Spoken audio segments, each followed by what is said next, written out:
तो जैसा कि लास्ट एपिसोड में हम लोगों ने देखा था कि योंग फाई वो अपने दोस्तों के साथ एक फॉरबिडन लैंड की तरफ जा रहा होता है। वहां पर उन लोगों को एक अजीब तरह की जीडी पावर फील हो रही थी, मगर जैसे वो लोग उस एरिया में जाते हैं तो वहां पर बहुत ही तेज हवा धूप आता है, जिस पर वो लोग कहते हैं कि हमें यहाँ से पैदल चलकर जाना होगा। मगर जब वो लोग पैदल चलकर जाते हैं तो वहां पर उन लोगों को दिखाई देता है वहां पर पहले ही ह्यूमन्स की हड्डियां पड़ी हुई हैं, जिसे देखकर वो लोग थोड़ा सा डर जाते हैं और फिर वो लोग डिसाइड करते हैं कि लोग आपस में टीम्स बनाकर जाएंगे। अगर किसी एक पर भी हमला होता है तो फिर बाकी लोग वापस अपने सेक्ट में जाकर इन्फॉर्म कर देंगे। मगर मैंलियर कहती है कि मैं और योंग फाई आगे जाते हैं और बाकी सब लोग पीछे रहो। ऐसे ही वो लोग आगे जाते हैं तो वहां पर उन लोगों को दिखाई देता है एक स्टोन जिस पर कुछ नाम लिखा हुआ होता है। उसे देखते ही वो लोग समझ जाते हैं कि वो बंदा अभी भी जिंदा है। इतना कहना कि अचानक उस पोर्टल से एक एनर्जी आती है जो कि उन सब लोगों को खींचकर उस पोर्टल के अंदर ले जाती है। और हमें दिखाया जाता है कि जब वो लोग उस पोर्टल से नीचे गिरते हैं तो वहां पर काफी ऊंचाई से वो लोग तेजी से जाकर नीचे गिरते हैं। दिखाया जाता है कि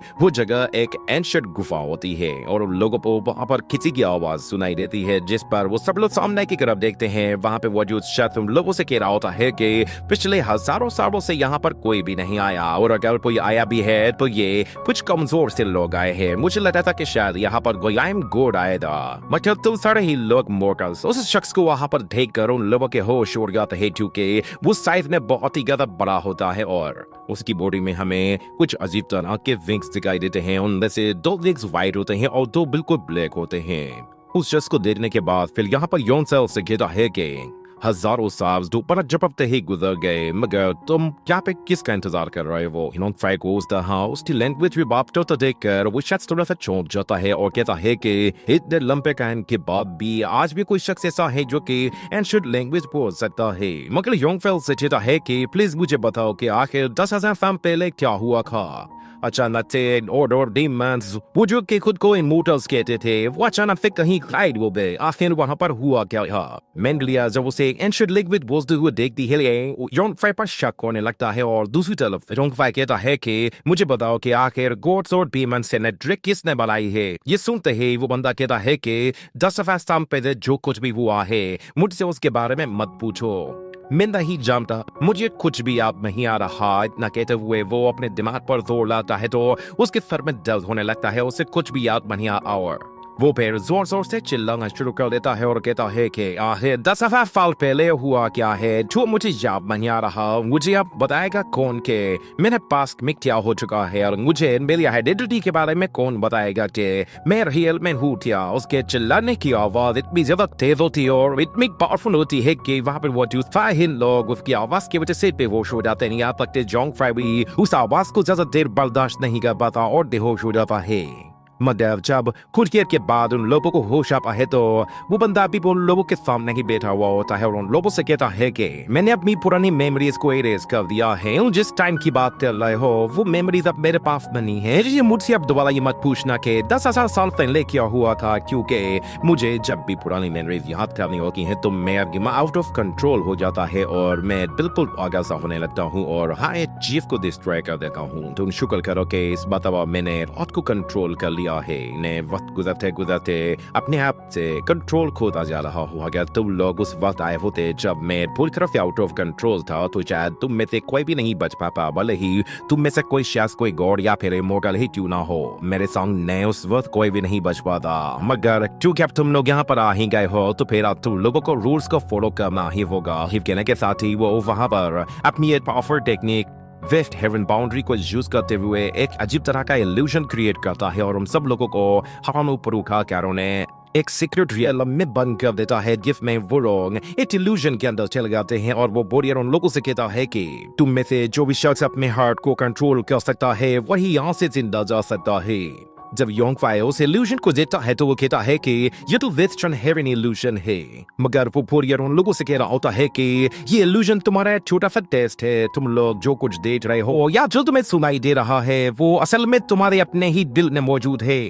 तुम्हारा अपना ही दिल आज तुम्हारे सामने आएगा और हो सकता है कि जो कुछ भी तुम्हारे सामने हो रहा हो वो बिल्कुल सच हो या फिर वो फेक भी हो सकता है, क्योंकि ये सब कुछ तुम्हारे ही हर्क से आ रहा है। लेकिन अब देखना है कि तुम लोग अपने डर पर कैसे काबू पाते हो। मगर यहाँ पे योंग फाई वो फिर उस इल्यूजन को तोड़ने के लिए अपने सेम न्यूट्रिक को यूज करता है और देता है टे यही क्विंटेट नहीं जहाँ कुछ नहीं होता, जहाँ कुछ नहीं होता वहीं सब कुछ होता है। ये कहते हुए वो अपनी उस टेक्निक को कंटिन्यू करता है और हमें दिखाया जाता है कि वो उस इल्यूजन को तोड़ने के लिए जैसे ही अपनी एनर्जी को बढ़ाना शुरू कर लेता है तो वो उस एनर्जी बॉल से बाहर निकल आता है और कहता है कि मैंने सोचा भी नहीं था कि मेरी फेवरेट टेक्निक इतनी कमाल की होगी, मगर वो अब भी उस बोरियल के हाथ में ही होता है और वो यौम फाइस कहता है कि तुम्हारे पास कल्टीवेशन तो बिल्कुल लो है, मगर उसके बावजूद भी तुम जानते हो कि इल्यूजन से किस तरह बाहर आया जाता है। तुम काफी इंटरेस्टिंग हो। और यहाँ पे हमें मैंबियार को दिखाया जाता है बोरे में ही एक सीक्रेट स्पेस में मौजूद होती है। वहां पर एक डीमन उसकी बॉडी को पकड़े हुए होता है और वो अपने माइंड स्पेस में कहीं गुम होती है और वो जिससे अपनी मेमोरीज के अंदर जाती है तो उसे याद आता है कि वो अपने बचपन में बहुत ही ज्यादा वीक थी। उसकी मास्टर उससे कहती है कि तुम बहुत ही ज्यादा वीक हो, तुम अपने टैलेंट के हिसाब से किसी को भी नहीं बचा सकती। जब तुम्हें डर नहीं लगता कि इतनी ज्यादा वीकनेस के साथ तुम ना किसी को बचा पाओगी ना ही खुद बच पाओगी। मगर मेनली यार अपने मास्टर की बातों से बिल्कुल भी सेटिस्फाइड नहीं होती है। वो कहती है कि अगर मैं उसे बचा नहीं पाई तो कम से कम वो खुद से बचा सकती थी।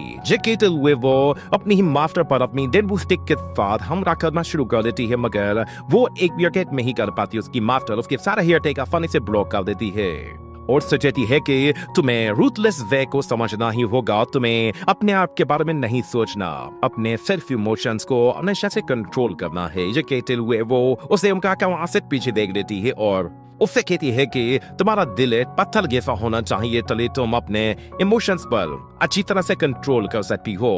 जब तुम्हारा हार्ट वो बिल्कुल सॉलिड होगा तो फिर तुम्हारी सोल भी इतनी सॉलिड होगी कि तुम उससे एक एक रियल स्पिरिट को चुन चुन कर मार सकती हो। ये कहते हुए वो उस बैम्बू स्टिक को ऊपर उड़ाते हैं और सारे लोग घस जाते हैं कि शायद मास्टर उसे मारने वाले हैं, मगर वो मास्टर अपनी डिसाइपल को कहती है कि तुम्हारे अंदर ज्यादा स्किल्स नहीं है, तुम किसी को बचा नहीं सकती। जी कहते ही वो उस बैम्बू स्टिक से जैसे एनर्जी रिलीज करती है तो वो वहां पर मौजूद बहुत सारे बैम्बू स्टिक्स को तोड़ देती है। वही कुछ जमीन पर गाड़ कर वहां से जाते हुए बाकी डिसाइपल से कहती है कि तुम लोग अब यहाँ से जा सकते हो, मगर वो मैंडिया को कहती है कि तुम यहीं पे ही रुको, तुम्हें और ज्यादा प्रैक्टिस करनी है। तुम जब तक इस बैम्बू स्टिक को तोड़कर दो टुकड़े नहीं कर देती तब तक तुम्हें यहीं पर ही रहना है। मदर मैंडिया कहती है कि ये बस एक मामूली सा बैम्बू तो है, इसे तोड़ने में क्या मसला है। ये कहते ही वो अपने बैम्बू के साथ उस बैम्बू स्टिक को जैसे ही माफ की है तो बैम्बू स्टिक पर ज्यादा फर्क नहीं पड़ता। ये देखने के बाद मैंगलिया फिर एक के बाद एक स्टिक से वार करना शुरू कर देती है, मगर उस बैम्बू पर ऑयली फर्क नहीं पड़ रहा था।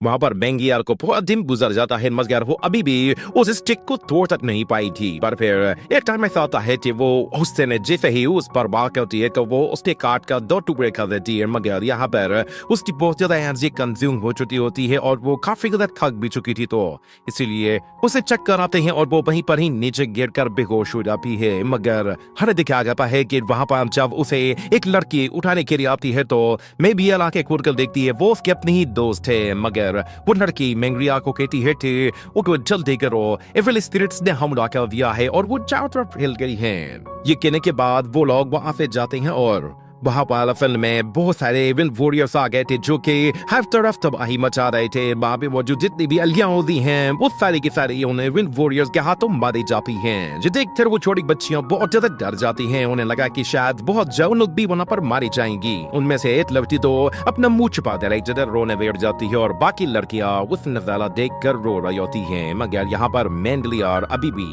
खुद को कंट्रोल कर रही होती है और वो हर सिचुएशन देखने के बाद डिसाइड कर लेती है कि वो अब क्या कर सकती है। वहां पर उसकी अपनी ही मास्टर बहुत बड़ी मुसीबत है थी, क्योंकि वो वहां पर एक इविल वॉरियर के साथ फाइट कर रही थी जो कि इतना ज्यादा ताकतवर था कि उससे लड़ने के लिए उसकी अपनी मास्टर को भी बहुत ज्यादा दिक्कत का सामना करना पड़ रहा था। और वॉरियर उसकी मास्टर से कह रहा होता है कि चलो मान जाओ लेडी, तुम्हारा इस रूथलेस बेग कोई भी मजा नहीं है, मेरे साथ चलो, तुम मेरे साथ काफी ज्यादा एंजॉय करोगी। उस लेडी मास्टर के सारे के सारे अटैक भी उल्टा थाम होते जा रहे थे और इतने में अचानक रेरोस के पीछे एक दूसरा मोटा वॉरियर एक हैमर लेकर पहुंचता है और उस पर इतनी जोर से वार करता है कि वो लेडी से बहुत ही बुरा से हर्ट हो जाती है और सीधा जमीन पर आ गिरती है। ये देखकर वो सारी लड़कियां बहुत ज्यादा डर गई थी। उनमें से एक लड़की कहती है कि सीनियर इंजर्ड हो चुकी है, इसलिए आई खेल खत्म होने वाला है, सब लोग मरने वाले हैं। उनकी मौत के बाद हम सब लोगों को आसानी से ढूंढ लिया जाएगा।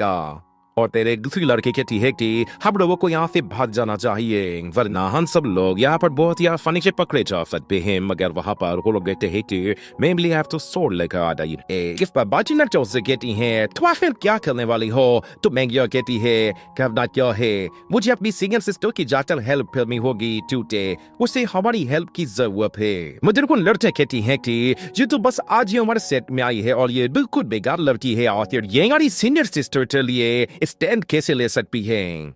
मदर मैंगिया कहती है कि अगर तुम लोगों को मौत से डर लगता है तो फिर लेट्स देखो प्रैक्टिस मत करो और यहाँ से चले जाओ। और यहाँ पे हमने दिखाया है कि वो एविल वॉरियर्स बहुत ही आसानी से फाही वॉरियर्स को खत्म कर दे।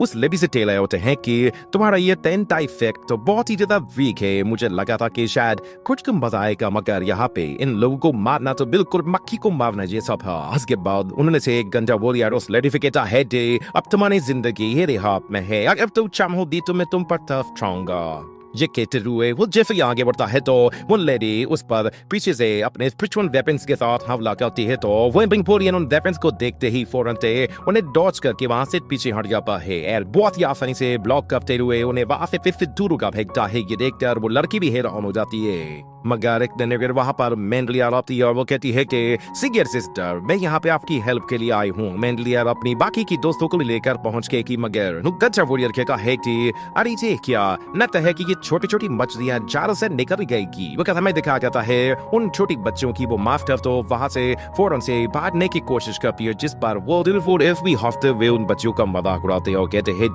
सच में अब पता चला कि तुम्हारा ये सेट रूथलेस सेट 2 है, सच में है तुम्हारा फेड सारा ही सेट में सबसे ज्यादा घटिया है। ये सुनने के बाद वो लड़कियां गुस्से में आगे बढ़ती हैं तो वहां में मौजूद वो वाटर होलियर अपना वेपन उनकी तरफ थ्रो करता है तो वहां पर एक जोरदार भड़का होता है जिससे उस सारी लड़कियां वहां से दूर जा गिरती हैं और मैंगलियार एक बड़ी से पत्थर से टकराने की वजह से काफी ज्यादा इंजर्ड हो जाती है। मगर इतने में वो देखती है कि वहां पर उसकी एक दोस्त है जो कि उस मोटे वॉरियर के सामने पड़ी हुई है और वो मोटा वॉरियर उसे देखकर उसे अपने हथौड़े से कुचलने वाला था। जो देखकर मैंगलिया तो वो छोड़ जाते हैं मगर वो मोटा वॉरियर उस पर बिल्कुल भी तरस नहीं खाता और अपने अटैक के साथ उस बच्ची को वही खत्म कर देता है। मगर मैंगलिया कहती है कि देख लेना मेरी मास्टर वो वापस आएंगी और तुम लोगों से बदला जरूर लेंगी। मतलब वो गंजा बोले उठता है कि तुम्हारे जितने के मास्टर्स थे उन लोगों ने रूथलेस वे को प्रैक्टिस किया है, उन्हें तुम्हारी लाइफ की नोई पर वाई टेम्पायर डिसाइपल होने के नाते तुम्हें जिप आमी नहीं है कि तुम लोग क्या प्रैक्टिस कर रहे हो। एक कहने के साथ ही वो अपनी सोड लेगा उसे मारने के लिए कैसे आ गया है तो अचानक से उस छोटी सी लड़की की मास्टर वहां पर पहुंचकर उसे बचा लेती है और उस वॉरियर को वापस पीछे धकेल देती है। ही मैंगलिया की आंखों में एक नई उम्मीद से आ जाती है मगर उसकी सीनियर सिस्टर कहती है कि जल्दी से यहाँ से भाग जाओ। मगर दूसरी तरफ से वो एविल वॉरियर्स दोबारा से उन लोगों पर आकर टूट पड़ते हैं और कहते हैं कि लगता है कि इस लेबी ने रूथलेस जे को ठीक से नहीं किया है, जी अपनी जिंदगी को यहाँ पर इन छोटे छोटे बच्चों के लिए कुर्बान करना चाहती है। लेडी उस एविल वॉरियर को मारने के लिए हैकर ट्राई कर रही होती है मगर उसका कोई भी फायदा नहीं हो रहा होता। वो वॉरियर काफी ज्यादा स्ट्रांग होता है और उसके पास भी स्किल्स काफी अच्छे होते हैं। इतने में वो जिसे अपने अटैक से उस लेडी को मारने की कोशिश करता है तो वो लेडी बहुत ही आसानी से उसके अटैक को रोक तो लेती है मगर वो दूसरे हाथ से एक और भी करने वाला था मगर वो लेडी उसके दूसरे हाथ तो भी पकड़ लेती है और इतने में हमें दिखाया जाता है कि वो दूसरा मोटा वॉरियर पीछे से जाकर हमला करता है और रंजर वॉरियर अपने आप को दूर हटाता है मगर वो स्वॉर्ड उस लेडी की आर पार निकल जाती है जिससे उसे बहुत ही ब्री इंजरी होती है। उसके साथ ही उसका टोंग भी अतम होने वाला था, वो खलाते हुए नीचे गिर जाती है। ये देखते ही मैंगलिया फौरन से पलट खलाती है और वो कहती है कि मास्टर मैं रूथलेस डे को जानती भी नहीं तो फिर आप मुझे बचाने के लिए क्यों आई है। मगर उसकी माँ कहती है कि रूथलेस डे का मतलब ये नहीं होता कि अपनों की परवाह का मत छोड़ देना। कहने के साथ ही उसकी जान निकल जाती है जिस पर मैंगलिया रोना शुरू कर देती है और वो दोनों ही विल वॉरियर जोर से हंसना शुरू कर देते हैं और उस लड़की का मजाक उड़ाते हैं। पर अचानक से एक जोरदार स्लैश अटैक आता है वॉरियर से टकराता है जिसकी वजह से वो वॉरियर्स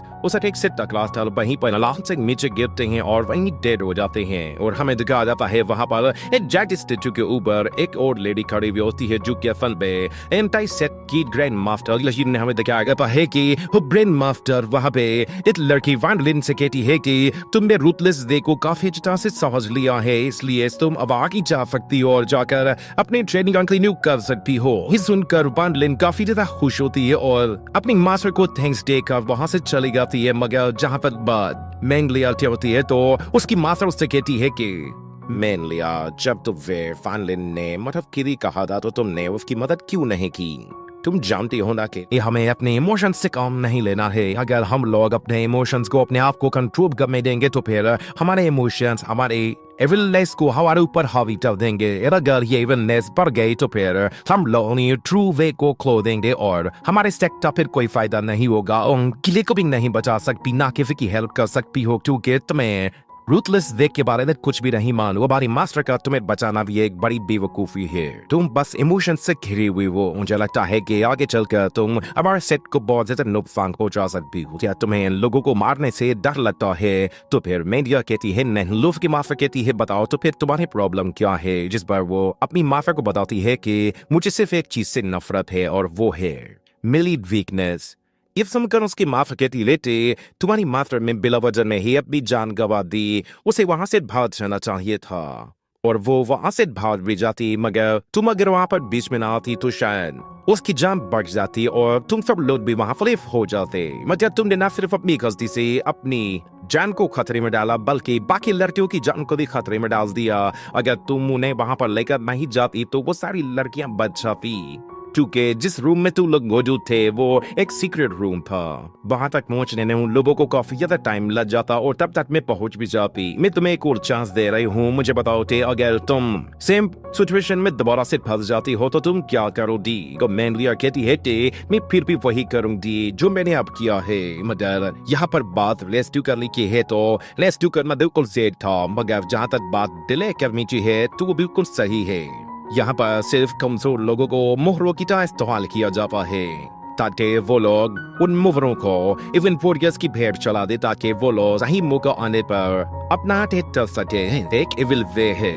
मतलब उसकी मास्टर कहती है कि बने ही तुम बिल्कुल बेकासी हो, मगर उसके बावजूद भी तुम बातें बहुत ही अच्छी करती हो, क्योंकि तुम्हारी बातों से मुझे बिल्कुल सेम फील हो रहा है जैसा कि मुझे रूथलेस देने फील होता है। मैंगलिया कहती है कि हाँ बिल्कुल ऐसा ही है। ये सुनकर उसकी मास्टर जोर जोर से हंसना शुरू कर देती है और उससे कहती है कि ठीक है तो फिर तुम भी चले जाओ और जाकर अपनी आगे की प्रैक्टिस शुरू करो।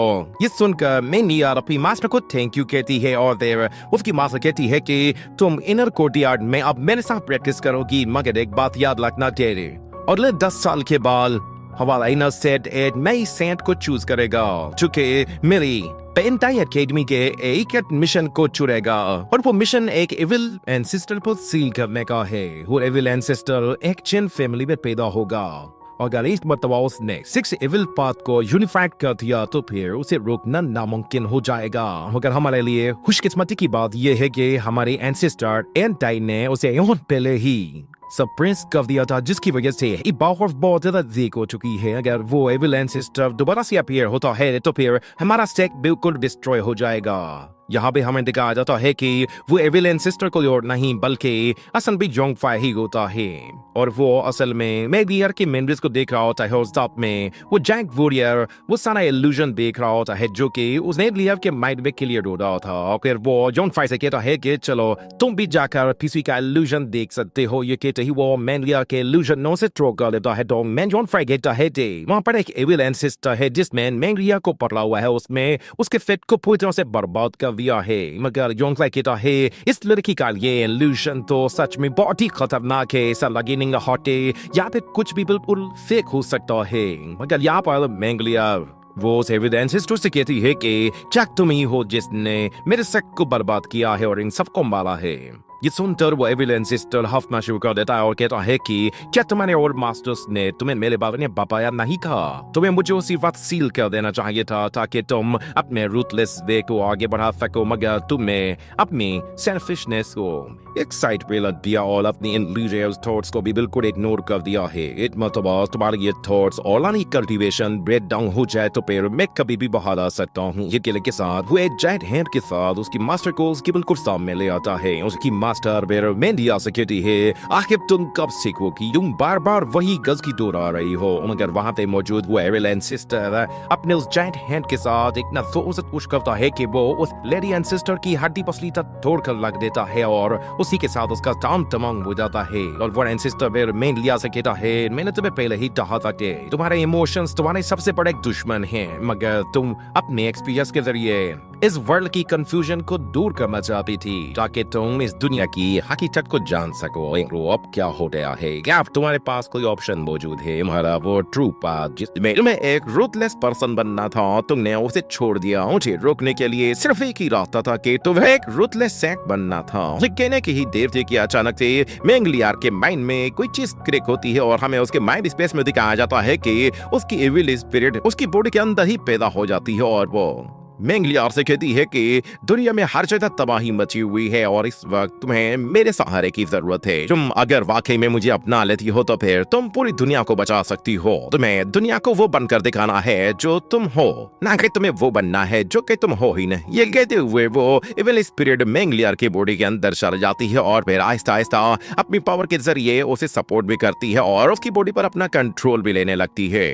और उस एविल एंसेस्टर से कहती है कि इस दुनिया में कुछ भी नामुमकिन नहीं और ना ही कोई ऐसा वे है कि जिससे किसी एक खास चीज को खत्म किया जाए। ये सुनते ही वो एविल एंसेस्टर हंसना शुरू कर देता है और कहता है कि मैं देखना चाहता हूँ कि तुम आखिर अब कर क्या सकती हो। कहते हुए वो अपनी एनर्जी के जरिए वहां पे मौजूद जितनी भी लड़कियों की डेड बॉडीज पड़ी होती हैं उन्हें अपनी एनर्जी से दोबारा जिंदा कर देता है, जिसके जरिए वो उन्हें बहुत ही आसानी से कंट्रोल भी करता है।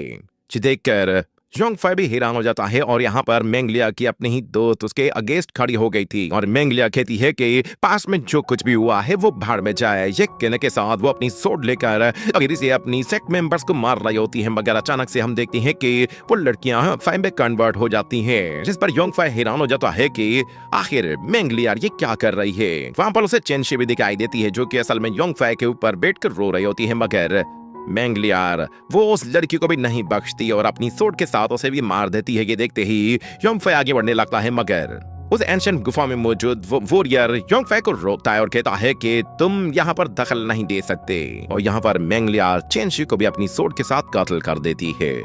और वो एविल एंसेस्टर मेंगलियार से कहता है क्या तुम इसे कहती हो रूथलेस वे, जिसमें तुम अपनी मोहब्बत को अपनी नफरत में बदल रही हो। मगर यहाँ पर मेंगलियार को उसकी बातों से कोई फर्क नहीं पड़ता और वो पलटते ही अपनी सोड के साथ उस एविल एंसेस्टर को मारने वाली होती है, मगर वो एंसेस्टर तो उसके अटैक को आराम से रोक लेता है और कहता है कि चलो मैं तुम्हें दिखाता हूँ कि कोई टेक्निक किस तरह यूज की जाती है। मैं तुम्हारे ऊपर एक छोटी सी डिजायर टेक्निक को यूज करने वाला हूँ जिससे मैं कंप्लीटली तुम्हारे रूथलेस वे को ब्रेक कर दूंगा। कहते ही वो उस पर अटैक करके उसे उठाकर दूर फेंक देता है तो अचानक से सब कुछ बिल्कुल चेंज हो जाता है और योंगफाई देखता है कि वो लड़की तो योंगफाई की तरफ आ रही है और अपनी बाहें फैला रही है, जिस पर योंगफाई भी डर जाता है और उसी के साथ ये एपिसोड यहीं पे ही एंड हो